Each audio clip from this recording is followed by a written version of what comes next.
Hi friends. Bad கமெண்ட்ஸுக்கு எந்த மாதிரி react பண்ணிக்கணும் அப்படின்னு சொல்லி பார்க்கலாம். பொதுவாகவே நிறைய பேருக்கு நிறைய டேலண்ட் இருக்கும். யூடியூப்பில் வர்றதுக்கோ சரி, இந்த அவங்க டேலண்ட்டை ஒரு வீடியோவாக மேக் பண்ணி காட்டிக்கணும், மக்களுக்கு காட்டிக்கணும்னு சொல்லியிருக்கிறேன். நம்மளுக்கு பிளாட்ஃபார்ம் சோஷியல் மீடியா. இதில் வர்றதுக்கு எல்லாருமே பயப்படுறதுக்கு மெயின் ரீசனே கமெண்ட்ஸ். பேட் கமெண்ட்ஸை பார்த்து ஓடுறாங்க. இதனாலேயே நானுமே ஃபஸ்ட்டு அதனால தான் நம்மளுக்கு நிறைய சாதிக்கணும், ஏதாவது செய்யணும் அப்படின்னு சொல்லி தோணிச்சு. நம்ம வீடியோ போடலாம், மேக் பண்ணலாம் அப்படின்னு சொன்னால் அந்த பேட் கமெண்ட்ஸ்க்கு பயந்து எதுவுமே செய்யாமல் இருக்குது. இன்றைக்கி ஒரு வீடியோ போடுறதுனாலே பல டைம் யோசிக்க வேண்டியதாக இருக்குது. PV7 பார்த்துட்ருக்கவே அதில் நடக்கிற காரியங்கள் சரியாக புரிதல் இல்லாமல் மக்களுக்கு ரீச் ஆகிட்டு இருக்கிறத பார்த்துட்டு அதை எக்ஸ்பிளைன் பண்ணி கொடுக்கும். நம்ம வியூவாக சொல்லலாமே அப்படின்னு சொல்லிட்டு தான் நான் வீடியோஸ் போட ஆரம்பித்தது. ஆனால் நான் வீடியோஸ் போடுறேன் அப்படின்னு சொல்லும்போது என்னுடைய பிள்ளைங்கள்லாம் இருக்கட்டும், என்னுடைய ஃபேமிலியில் இருக்கட்டும், என்ன சொன்னாங்கன்னா, அம்மா பேட் கமெண்ட்ஸ் ஏதாவது வருமா, வியூஸ் ஒரே வியூவாக இருக்காது. எப்படின்னா, நம்ம இப்போ ஒரு ஃபோட்டோ பார்க்குறோன்னா அந்த ஃபோட்டோ பார்க்குறது 6 பேர் இருக்காங்கன்னா 6 பேருக்கு வியூவும் டிஃப்ரெண்ட்டாக இருக்கும். அவங்க ஒவ்வொரு தனிப்பட்ட கருத்து வச்சுருப்பாங்க. அப்போ நம்ம சொல்கிறத அக்செப்ட் பண்ணிக்க மாட்டாங்கம்மா அப்படின்னு. இப்போ நானாக யாராக இருந்தாலும் ஒரு வீடியோ அவங்களுடைய டேலண்ட்டை இது பண்ணி வீடியோ மேக் பண்ணி அவங்க போடுறாங்கன்னா, அவங்க இப்போ அவங்களுடைய பர்சனலை கொண்டு காட்ட வரல. புரியுதா? இப்போ நான் பேசுகிறது, நான் ஒரு வீடியோ மேக் பண்ணி போடுறேன் அப்படின்னா BB7 மென்ஷன் பண்ணி BB7 பற்றி நான் வீடியோஸ் மேக் பண்ணி போடுறேன். BB7 இருக்க கண்டஸ்டன்ஸை பற்றி நான் வீடியோஸ் மேக் பண்ணி போடுறேன். அப்போது நம்ம கண்டஸ்டன்ஸுக்கும் BB7க்கும் உள்ள ரிலேஷன், ஒரு கனெக்ஷனை மட்டும்தான் நம்ம ரிவ்யூ பண்ணிகிட்ருக்கோம், பேசிகிட்ருக்கோம். ஆனால் எனக்கு கமெண்ட்ஸில் வந்துட்டு எப்படி வருதுன்னா, ஏஜ் ஆயிட்டுனா, ஏஜை மெயினாக ஒரு ரீசன் சொல்கிறாங்க, கிளவின்றாங்க. நான் ஒரு இன்டர்வியூ கூட பார்த்தேன், ஜோதிகா மேம்க்கு இன்டர்வியூ கூட பார்த்தேன். அவங்க கூட சொல்கிறாங்க, அவ்வளோ பெரிய ஸ்டாரு கமெண்ட் கூட தான் நிறைய கமெண்ட்ஸ் சொன்னாங்க. இந்த ஒரு பாயிண்ட் எனக்கு கொஞ்சம் குத்திது, கிளவி அப்படின்னு சொல்லியிருந்தாங்க. நான் கேட்குறேன், எல்லாருக்கும் இனி வயசாகாமல் இருக்க போகுதா என்ன? எதுக்காக இந்த மாதிரி கமெண்ட் பண்ணுறாங்கன்னு தெரில. கூடுதலாக பார்க்க போனால் சின்ன பிள்ளைங்களை விடவும் வயசானவங்களுக்கு தான் அனுபவங்களும் இருக்கும், அதனுடைய தாட்ஸும் நிறைய இருக்கும். அப்போ இந்த மாதிரி காரியங்கள்லேருந்து விலகணும்னு அட்வைஸ் பண்ணுறதுக்கு அவங்க அந்த ஏஜில் பண்ணுறாங்கன்னா அவங்களுடைய அனுபவங்கள் நிறைய அடிபட்டு வந்திருக்கும் போது, அப்போ இந்த பிள்ளைங்க அதே தப்பு செய்யும்போது இதை செய்யாதீங்க அப்படின்னு சொல்கிறது தான் பெரியவங்க சொல்கிறது. அதுதான் மெயினாக அவங்களுடைய வார்த்தைக்கு தான் அவ்வளோ பெரிய மதிப்பு இருக்குது. ஆனால் இப்போ உள்ள காலத்து பிள்ளைங்கள்ட்ட அந்த மதிப்பு இல்லை. கமெண்ட் பண்ணுறாங்க. நீங்கள் இந்த பேடாக கமெண்ட் பண்ணுறீங்க. நான் BB7 மட்டும் தான் பற்றி ரிவ்யூ பண்ணியிருக்கேன். என்னுடைய பர்சனலை பற்றி பேசுகிறதுக்கு உங்களுக்கு யார் ரைட்ஸ் கொடுத்துருக்கா? நான் பண்ணியிருக்கிறது BB7 பற்றின ரிவ்யூ. BB7 பற்றின ரிவ்யூஸ், கண்டஸ்டன்ஸை பற்றின ஒரு கருத்து, உங்களுக்கு இருக்க கருத்தை நீங்கள் ஷேர் பண்ணுங்கள் கமெண்டில். நீங்கள் இப்போ திங்க் பண்ணியிருக்கிறது தப்புன்னு சொல்லுங்கள், நான் அதுக்கான ரிப்ளை கொடுக்குறேன். டாய்லெட் கழுவ உனக்கு வீட்டில் வேலை இல்லையா? இதெல்லாம் பேசுறதுக்கு நீங்களும் ஒரு ஃபேமிலியில் தானே இருக்கீங்க. நான் இப்போ ரிவ்யூ பண்ணுறதுனால நான் ஒரு ஃபேமிலியில் இல்லைன்னு ஆயிடுமா? நானும் ஒரு ஃபேமிலி கேர்ள் தானே. இவ்வளோ தப்பாக கமெண்ட்ஸ் பண்ணுறீங்களே, நான் மாறி கேட்குறதுக்கு எவ்வளோ நேரம் ஆகும்? நானும் மாறி கேட்கலாமே. நீ இப்படியெல்லாம் வளர்ந்துருக்கிய, எப்படி நீ வளர்ந்த? உனக்கு ஒரு கரெக்டான தாட் இல்லையா? ஃபேமிலி பேஸில் தான் வளர்ந்தியா, ஃபேமிலி இதில் தான் வளர்ந்தியான்னு நான் மாறி கேட்குறதுக்கு எவ்வளோ நேரம் ஆகும்? பேட் கமெண்ட்ஸ் பண்ணுறாங்க, நான் பேட் கமெண்ட்ஸ்க்கு ரிப்ளை பண்ணுறேன். பேட் கமெண்ட்ஸை பார்த்துட்டு அது என்ன சொல்கிறாங்கன்னா, கண்டும் காணாமல் போயிடுங்க அப்படின்னு சொல்கிறாங்க. பேட் கமெண்ட்ஸுக்கு ரிப்ளை பண்ணாதீங்க. நான் ரிப்ளை பண்ண தான் செய்கிறேன். எல்லா பேட் கமெண்ட்ஸ்க்கும் நான் ரிப்ளை பண்ண தான் செய்கிறேன். இன்னொன்று கமெண்ட்ஸ்க்கு எனக்கு அந்த கமெண்ட்டுக்கு அவங்க பண்ணுற கமெண்ட்டுக்கு எனக்கு அதை அக்செப்ட் பண்ணிக்க முடியலைன்னா அதை நான் ரிப்ளை பண்ணுறதே இல்லை, விட்டுறேன். என்னுடைய கருத்து என்னென்னா, பேட் கமெண்ட்ஸ்க்கு கண்டிப்பாக ரிப்ளை கொடுங்க. ரிப்ளை கொடுத்தீங்கன்னா அது ஸ்டாப் ஆகும். இல்லைன்னா அது தூசி மாதிரி நம்மக்கிட்ட ஒட்டிக்கும். அதை நம்ம தட்டி விட்டாலும் கீழே விழாது. நம்ம நினச்சிருக்கோம் அதை தட்டி விட்டுட்டோன்னு. ஃபார் எக்ஸாம்பிள் நான் ஒரு வீடியோ போட்டிருக்கேன். அந்த பேட் கமெண்ட்ஸ் இருக்குன்னா, அந்த பேட் கமெண்ட்ஸுக்கு நீங்கள் வந்து ஒன்ல அதை வந்து நம்ம வந்து ரிப்போர்ட் பண்ண முடியும்.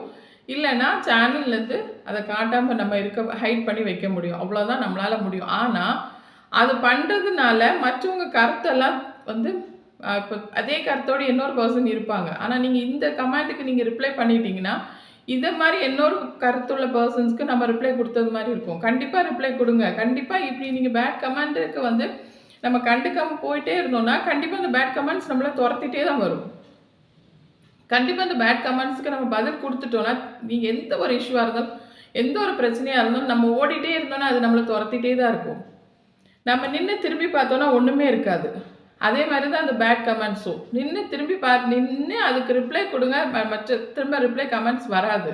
எதுக்கு பயப்படுறீங்க? நம்மளும் மனுஷங்க தான், எல்லாரும் மனுஷங்க தான். கமெண்ட் பண்ணுறவங்களும் மனுஷங்க தான், அந்த வீடியோஸ் பார்க்குறவங்க தான் மனுஷங்க தான். கமெண்ட் பண்ணுறவங்க ஒன்றும் ஒரு பெரிய டெவில் கிடையாது அவங்கள பார்த்து பயப்படுறதுக்கு. ரிப்ளை பண்ணிட்டு போயிட்டே இருங்க. எனக்கு வந்து பேட் கமெண்ட்ஸ் எல்லாம் நான் ரொம்ப பர்சனலாக இது பண்ணுறாங்க, பர்சனலாக பேசுகிறாங்க. உன் ஹஸ்பண்ட் வந்து யாருக்கூடையாவது ஓடி போயிடுவான். சம்மந்தமே இல்லை. நான் பேசுறது BB7 பற்றி. கமெண்ட்ஸ் இப்படி, உனக்கு டாய்லெட் கழுவுற வேலை இல்லையா, வீட்டில் வேறு வேலையே இல்லையா, போய் உங்கள் ஒர்க்கை பாருங்கள், உங்களுக்கு வேறு ஜாபே இல்லையான்னு கேட்குறாங்க. எனக்கு இன்ட்ரெஸ்டான ஒர்க்கை நான் பார்த்துட்ருக்கேன்.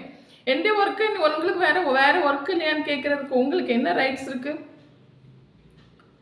கமெண்டை பார்த்து ஓடுறேன்னா இது யாராவது எப்படி இருந்தாலும் இந்த வீடியோ வந்து ஒரு ஆக்டர்ஸ் அவங்க கூடவா பார்க்க மாட்டாங்க. கண்டிப்பாக நின்று ரிப்ளை பண்ணுங்கள். கிசுன்னு ஓடிட்டே இருக்காதீங்க. கண்டிப்பாக அதுக்கான பதிலை கொடுத்தீங்கன்னா எந்த ஒரு கிசுக்கும் கண்டினியூ இருக்காது, ஸ்டாப் ஆயிரும். ஒன்று மட்டும் யோசிச்சுக்கோங்க, நம்ம தப்பான பதில் கொடுத்தோன்னா மட்டும்தான் நம்மளுக்கு தப்பான பதில் வரும். நம்ம கரெக்டான பதில் கொடுத்தோன்னா கரெக்டான பதில் தான் நம்மளுக்கு வரும். பயப்படாதீங்க. நெக்ஸ்ட் வந்து கமெண்ட்ஸ் ஒன்று, நம்ம வந்து சேத்துல கல்லை வீசினா அது நம்மளுக்கு தான் மேலே தான் தெரிக்கும் அப்படின்னு சொல்லுவாங்க. ஓகே, அது சேருன்னு தெரியுது. அது சேத்துல கல்லை வீசினா அது நம்மளுக்கு மேலே தெரிக்கும்னா நீங்கள் ஏன் கல்லை வீசுறீங்க? அந்த சேத்தை ஃபுல்லாகவே வாஷ் பண்ணி விட்டுருங்க. அதையே அப்படியே வச்சுட்டே போகிறீங்க. அந்த சேர் வந்து அப்படியே தங்க விடுறீங்க. அதில் ஏன் கல் ஏறிடுறீங்க? அது ஃபுல்லாக வாஷ் பண்ணி எடுத்துருங்க. நாத்தமும் இருக்காது, அந்த சேரும் இருக்காதாங்க.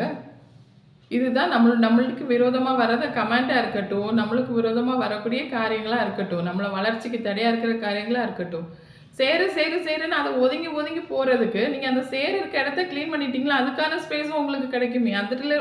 அந்த இடத்துல உள்ள ஸ்பேஸும் உங்களுக்கு கிடைக்குமே. இன்னும் பெட்டராக ஈஸியாக வாழலாமே நம்ம லைஃப்பில். கமெண்ட்ஸை பார்த்து ஓடாதீங்க. எனக்கு கமெண்ட்ஸ் பார்த்தோன்னே ஃபஸ்ட்டு வந்து அந்த மாதிரி கமெண்ட்ஸ் பார்த்தோன்னே ரொம்ப அப்படியே முடங்கின மாதிரி ஒரு ஃபீல் ஆயிடுச்சு. இப்படியெல்லாம் கமெண்ட் வருது, என்ன பண்ணுறதுக்கு அப்படின்னு நானே யோசிச்சுட்டு இதை வந்து வெளியே ஃபேமிலியில் சொன்னால் அவங்க ஃபஸ்ட்டே இந்த மாதிரி கமெண்ட்ஸ் வரும், நோ வீடியோஸ் மேக் பண்ண வேண்டாம் தான் சொல்லியிருக்காங்க. ஆனால் இதை வந்து நம்ம ஷேர் பண்ணக்கூடாது அப்படின்னு சொல்லிட்டு நான் வந்து அதுக்கான நானே திங்க் பண்ணி இதுக்கு ரிப்ளை கொடுத்து தான் ஆகணும். ஓடக்கூடாது. ஓடுனா ஓடிட்டே தான் இருக்கணும். நம்மளால் வீடியோஸ் ஒரு மைண்ட் ரிலாக்ஸாக மேக் பண்ண முடியாது. அந்த பேட் கமெண்ட்ஸை திங்க் பண்ணியே நம்ம வந்து வீடியோஸ் மேக் பண்ண முடியாது நம்மளால். அதனால் பேட் கமெண்ட்ஸுக்கு கண்டிப்பாக ரிப்ளை கொடுத்து தான் ஆகணும் அப்படிங்கிறதுனால நான் பேட் கமெண்ட்ஸ்க்கு ரிப்ளை கொடுத்துட்ருக்கேன். இது நீங்கள் எந்த ஒரு சேனல்லையும் பேட் கமெண்ட்ஸ் இருக்குது அப்படின்னா எல்லா சேனல்காரங்களும் கூடுதலாக பாதிக்கப்படுறது வந்து நான் வந்து மேல்ஸ் சேனல்ஸ் போய் பார்த்துருக்கேன். கீழே கமெண்ட்ஸ் ரொம்ப வேர்ஸ்ட்டாக இருந்ததில்லை, ரொம்ப வேர்ஸ்ட்டாக இருந்ததே இல்லை. ஆனால் ஃபீமேல் சேனல்ஸ் இதில் பேசுகிற ஒரு இதில் வந்து வீடியோஸில் நீங்கள் போய் பார்த்தீங்கன்னா ரொம்ப வேர்ஸ்டான கமெண்ட்ஸ். ஏன் மேலுக்கும் ஃபீமேலுக்கும் வேறு தாட்ஸ் உங்களுக்கு வருது? மேல அதே ரிவ்யூ தான் கொடுத்துருப்பாங்க. நம்ம பேசின அதே டாபிக் தான் அவங்க பேசியிருப்பாங்க. அவங்களுக்கு எந்த ஒரு வேர்ஸ்டான கமெண்ட்ஸும் இருந்திருக்காது. ஆனால் நம்மளுக்கு ஃபீமேலுக்கு வேறு கமெண்ட்ஸ் இருந்திருக்கோங்க. அது என்ன ஃபீமேல்ஸ்க்கு வேறு கமெண்ட்ஸு? ஃபீமேல்னு அவ்வளோ மட்டமானவங்களா? ஃபீமேல் இல்லாமல் ஒருத்தரால் ஒரு ஃபேமிலியை ரன் பண்ணிட முடியுமா? நம்ம வீட்லேயும் பெண்கள் இருக்காங்க. பெண்கள் எல்லாம் அவ்வளோ தப்பானவங்களா? பெண்களை ஏன் அவ்வளோ இழிவாக பார்க்குறீங்க? பெண்களுக்கு மட்டும்தான் சப்போர்ட் பண்ணக்கூடிய காலம் இப்போ போயிடுச்சு. ஏன்னா பெண்களை பார்த்து பொறாமப்படக்கூடிய காலத்துல இருக்கோம். அப்போ ஆணா இருந்தாலும் பெண்ணா இருந்தாலும் பேட் கமெண்ட்ஸுக்கு எதிர்த்து நின்று வாழறதுக்கு நம்மளுக்கு நம்மளே தைரியத்தை உண்டு பண்ணிக்கிட்டு நம்ம போகணும். அதுதான் லைஃப். பேட் கமெண்ட்ஸை பார்த்து யாரும் ஓடாதீங்க. எனக்கு இனிமேல் பேட் கமெண்ட்ஸ் பண்ற உங்க விருப்பம். ஆனா நான் பதில் கொடுத்துட்டே தான் இருப்பேன். பேட் கமெண்ட்ஸ் ஏன் பண்றீங்க? நீங்க தப்பான ஐடியிலேருந்து பண்றீங்களா, இல்ல ஒரு ஒரிஜினல் ஐடியிலேருந்து பண்றீங்களாங்கிறது எங்களுக்கு தெரியாது. ஆனா நான் ஒரிஜினலா தானே இருந்து பேசிட்டு இருக்கேன். நான் ஒரிஜினல் ஐடியில தானே பேசிட்டு இருக்கேன். எதுக்கு பேட் கமெண்ட்ஸ் பண்ணணும்? என்ன ரீசன் இருக்கு? நான் சொல்ற கருத்துக்கு வேற கருத்து இருந்தா அது கமெண்டா போடுங்க. நான் அதுக்கு ரெஸ்பான்ஸ் பண்றேன், உங்களுக்கு பதில் சொல்றேன். ஆனா பேட் கமெண்ட்ஸ் பண்ணாதீங்க. கொஞ்சமாவது திங்க் பண்ணுங்க. மனுஷங்களே உலகத்துல வாழ விடுங்க. ஒருத்தர் வந்து அவங்களுடைய திறமையை காட்ட வெளியே வராங்க. இல்லை எனக்கு இது வந்து ரொம்ப சாட்டிஸ்ஃபேக்ஷனாக இருக்குது, எனக்கு இது வந்து இது செய்கிறதுல வந்து எனக்கு ரொம்ப மனசுக்கு நிம்மதியாக இருக்குன்னு சொல்லி வருவாங்க. அவங்க ஒவ்வொரு சேனலாக இருக்கட்டும், யாராக இருக்கட்டும், அவங்களுடைய ஒரு விதமான ஒரு பெரிய ஒரு சாட்டிஸ்ஃபேக்ஷனுக்காக தான் பண்ணுவாங்க. ஒரு காரியம் செய்தாலும், இப்போ நீங்கள் எல்லாம் இருந்தாலும், ஒரு வேலைக்கு போகிற ஆணாக இருந்தாலும், நீங்கள் வேலைக்கு போய் சம்பாதிச்சு வீட்டில் கொடுக்கும்போது அவங்களுக்கு ஒரு மன சாட்டிஸ்ஃபேக்ஷன் கிடைக்கும். அதில் நீங்கள் சந்தோஷமாக இருக்கீங்க. அப்போது இதே மாதிரி தான் எல்லாருக்கும் அவங்கவுங்க வேலைகளை செய்யும்போது ஒரு சாட்டிஸ்ஃபேக்ஷன் இருக்கும். இந்த சாட்டிஸ்ஃபேக்ஷனோடு நாங்கள் வேலை பார்க்கணுன்னா தப்பான எந்த ஒரு காரியங்களும் வரக்கூடாது. கமெண்ட்ஸ் வரும். மற்றவங்க நம்மளை தப்பாக தான் பேசுவாங்க. இதெல்லாம் தாண்டி தான் நம்ம வரணும் அப்படின்னு எல்லாரும் சொல்கிறாங்க. நான் அந்த வார்த்தைக்கு அக்செப்ட் பண்ணவே மாட்டேன். அந்த மாதிரி வந்ததுன்னா அந்த காரியங்களை அப்போவே ஸ்டாப் பண்ணிவிட்டு போகணும்னு நினைக்கிறது என்னுடைய கேரக்டர்.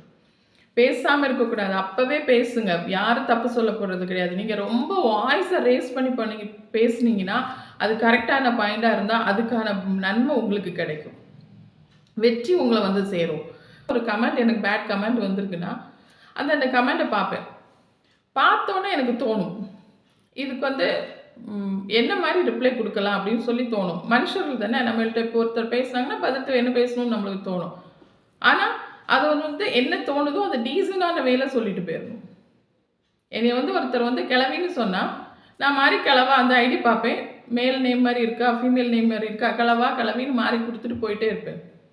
ஏன் பயப்படணும்? பப்ளிக் கமெண்டில் தான் அவங்க பப்ளிக்காக தான் கமெண்ட் பண்ணுறாங்க. நம்ம பப்ளிக் ஷோ தான் பார்க்குறோம். பப்ளிக் ஷோவுக்கான ரிவ்யூ தான் நான் கொடுக்குறேன். பப்ளிக் கமெண்ட் தான் பண்ணுறாங்க. எல்லோரும் பார்க்குறதுக்கு தானே கமெண்ட் பண்ணுறாங்க.